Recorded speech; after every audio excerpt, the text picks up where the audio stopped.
Olá a todos, Devocional da Alma. Seu coração já se sentiu pesado ao ligar a TV e ver mais um ciclo de violência sem fim? Ao ler as manchetes sobre conflitos em uma terra considerada sagrada, uma pontada de incredulidade e um lamento silencioso toma conta, isso nunca vai ter fim?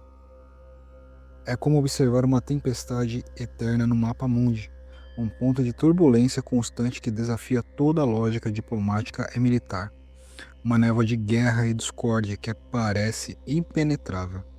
E se eu te disser que bem no centro dessa tempestade existe uma âncora inabalável, uma promessa tão específica e tão concreta que foi registrada há milênios, descrevendo não um sentimento, mas uma realidade geopolítica futura para aquela nação. Vem comigo nessa jornada. Hoje, não vamos falar de uma paz genérica, mas da paz de Israel. Vamos abrir juntos o livro que antecipou a história e descobrir o segredo por trás da última fronteira da esperança. Primeiro ponto: o quebra-cabeça da profecia, a paz que precede o caos. Imagina um quebra-cabeça com uma peça que não parece se encaixar em lugar nenhum. Em Ezequiel 38, Deus fala sobre uma grande coalização de nações, liderada por uma entidade chamada Gog, na terra de Magog, que virá contra Israel. Mas o detalhe mais chocante não é a guerra, é a paz que a precede. Em Ezequiel 38:8 diz: depois de muitos dias será visitado, no fim dos anos virá a terra, que se recuperou da espada, e que foi congregada de muitos povos, e todos eles habitarão seguros. Em Ezequiel 38:11 diz: e dirás: subirei contra uma terra de aldeias não muradas. Virei contra um povo que está em paz, que habita seguro. Todos habitam sem muros, e não tem ferrolhos e nem portas. Pense nisso não como uma previsão de jornal, mas como um princípio divino.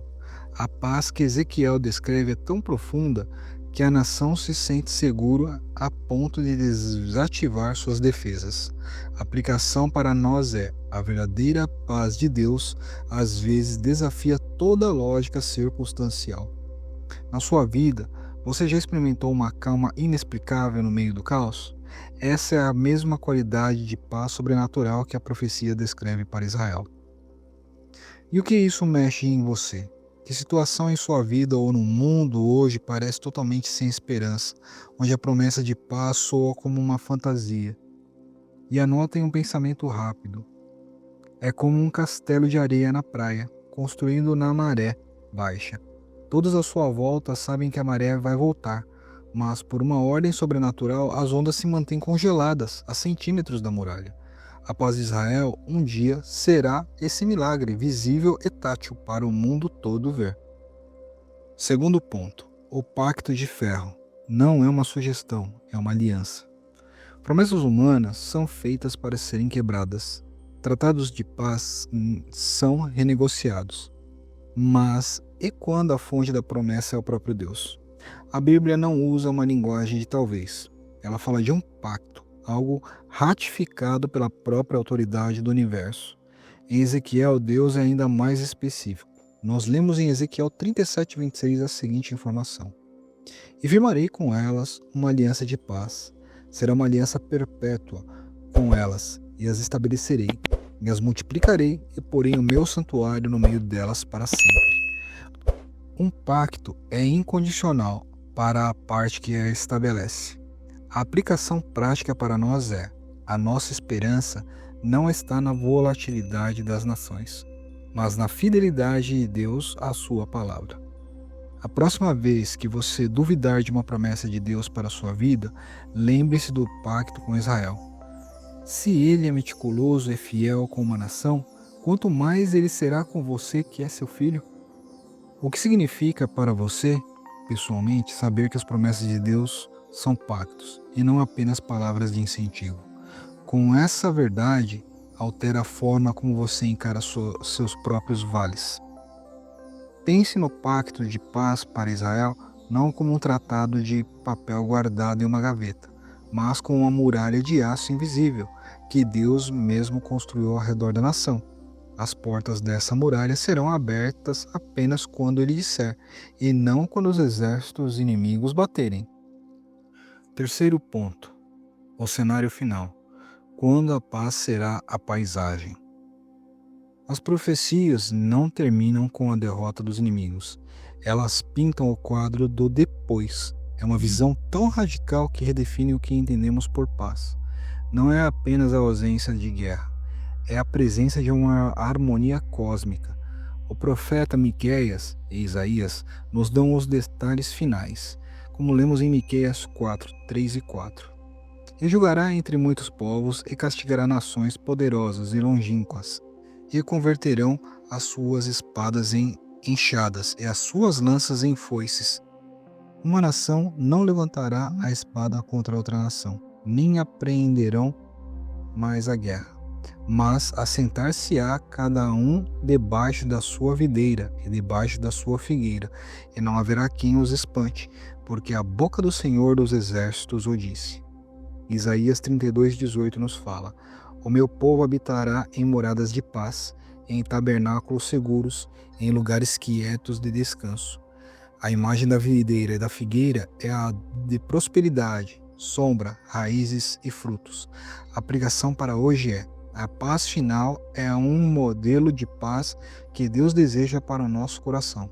Um lugar de descanso tão profundo que a produtividade, que é a videira, e a doçura, que é o figo, florescem naturalmente. O convite é para hoje. Você escolher descansar debaixo da videira, da provisão de Deus, mesmo que as circunstâncias ainda não sejam perfeitas. Uma pergunta a todos vocês: o que descansar debaixo da sua videira e da sua figueira representa na sua vida hoje? É saúde? Paz familiar? Segurança financeira?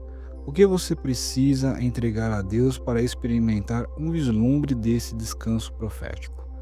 É o fim da síndrome do e se? E se o mercado cair? E se eu adoecer? E se houver um ataque? Na paz futura de Israel, o e se é substituído pelo eis que. Eis que o Senhor reina, eis que estamos seguros. A sua alma pode começar a viver nesse eis que hoje. Lembra dos 3 pilares que sustentam essa esperança. A paz inexplicável. Haverá um tempo de segurança sobrenatural que desafiará toda a lógica como descrita em Ezequiel 38. Aliança perpétua. Essa paz não é um desejo, mas um pacto inquebrável estabelecido pelo próprio Deus em Ezequiel 37. A paisagem da paz. O resultado final não é um cessar-fogo, mas uma transformação da própria realidade, onde a guerra se torna impossível, como profetizado por Miqueias e Isaías. Uma oração a todos vocês. Pai eterno, Deus de Abraão, Isaque e Jacó, nós nos achegamos a Ti com o coração ainda ecoando as Tuas promessas eternas. Diante das manchetes de conflito e do aparente ciclicidade do ódio, confesso que nossa visão se turva e nossa esperança por vezes murcha. Mas, ó Senhor, a Tua palavra é um rochedo inabalável, no meio de um mar de incertezas. Obrigado. Obrigado porque Tu não és um Deus de palavras soltas, mas o Deus do pacto, o Deus que assina suas promessas com o sangue do Teu Filho e as selas com a Tua fidelidade que nunca falha. Ao contemplarmos a Tua aliança de paz com Israel, um pacto perpétuo e imutável, nossos corações se enchem de uma fé renovada. Se Tu és tão meticuloso e fiel com uma nação, quanto mais será com cada um de nós, que somos Teus filhos por adoção em Cristo? Ajuda-nos, Pai, a descansar. Ajuda-nos, Pai, a descansar, a trocar nossa ansiedade por uma confiança serena em Ti. Ensina-nos a habitar hoje mesmo sob a sombra da nossa videira e figueira espirituais, confiantes de que a nossa segurança não está na ausência de tempestades, mas na fortaleza do nosso abrigo, que és Tu. Usa-nos enquanto aguardamos o cumprimento final dessas profecias. Que sejamos agentes da tua paz aqui e agora. Que nossas vidas, palavras e ações apontem para o Príncipe da Paz, Yeshua, o Messias de Israel, e a esperança do mundo. Que a nossa certeza do teu plano para as nações nos tornem sal e luz em um mundo com sede de justiça e faminto de verdade. Em nome de Jesus, o Cordeiro que foi morto e que reina. Amém.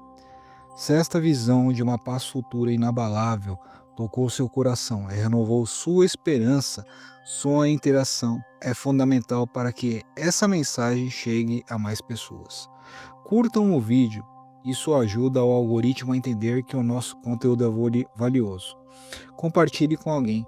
Envie para aquela pessoa que também se preocupa com o que acontece no mundo e precisa dessa perspectiva de esperança.